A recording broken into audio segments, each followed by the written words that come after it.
Hi అండి అందరికీ. నేను మీ సహజారెడ్డి. ఎలా ఉన్నారు? సో ఇవాళ ఒక టాపిక్ మాట్లాడుకోవడానికి మీ ముందుకు రావడం జరిగింది. ఏంటంటే నిన్న మొన్న ఫీల్డ్కి వెళ్ళినప్పుడు కొన్ని విషయాలు నేను గమనించడం జరిగింది. ఏంటంటే జెంట్స్ అయినా లేడీస్ అయినా జాబ్స్ చేసే వాళ్ళకి ఒకటే ప్రాబ్లం ఏంటంటే వచ్చిన సాలరీ సరిపోవట్లేదు. నెల తిరిగేసరికి కొత్త అవసరాలు, ఏదో ఒక చేయాలి అనే ఆలోచన వస్తుంది, కానీ చేద్దామంటే పెట్టుబడి పెట్టాలి, మళ్ళీ టైం సెట్ అవ్వట్లేదు. ఇలాంటి చాలా చాలా ప్రాబ్లమ్స్ నేను చూశాను.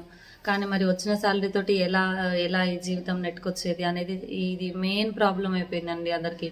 జాబ్ లేని వాళ్ళు లేక ఇదైతే ఉన్న వాళ్ళకు శాలరీ సరిపోక, ఎందుకంటే ఇప్పుడు పెరిగిన ఖర్చులు అలాంటివి.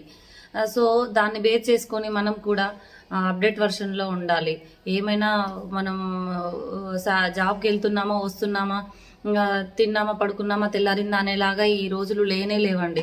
అసలే కొంచెం టైం కూడా, ఒక 2 నిమిషాలు కూడా వేస్ట్ అవ్వకుండా వర్క్ చేస్తేనే కానీ నెల తిరిగేసరికి కొంత రిలాక్సేషన్ అవుతుంది. ఏంటంటే ఎక్కడ వేస్ట్ టైం అయితే ఎక్కడైతే పెడుతున్నామో అదంతా కలిపి, ఎక్కడెక్కడ 5 నిమిషాలు 3 నిమిషాలు అది అంతా కలిపి ఆ చిన్న చిన్న వర్కులు చేసుకొని దాన్ని అంతటిని కలిపి ఒక 1 అవర్ కనుక కేటాయించగలిగితే ప్యాసివ్ ఇన్కమ్ తీసుకోవడానికి మంచి మంచి కంపెనీస్ ఉన్నాయండి.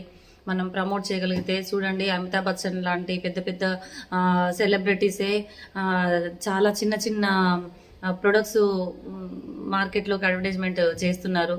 సో దాని ద్వారా వాళ్ళకు చాలా ఇన్కమ్ అనేది, ప్యాసివ్ ఇన్కమ్ అనేది వెళ్తూ ఉంటుంది. సో అంత పెద్దవాళ్ళే, అంత కోటీశ్వర్లే చేసినప్పుడు మనం ఎంత అండి?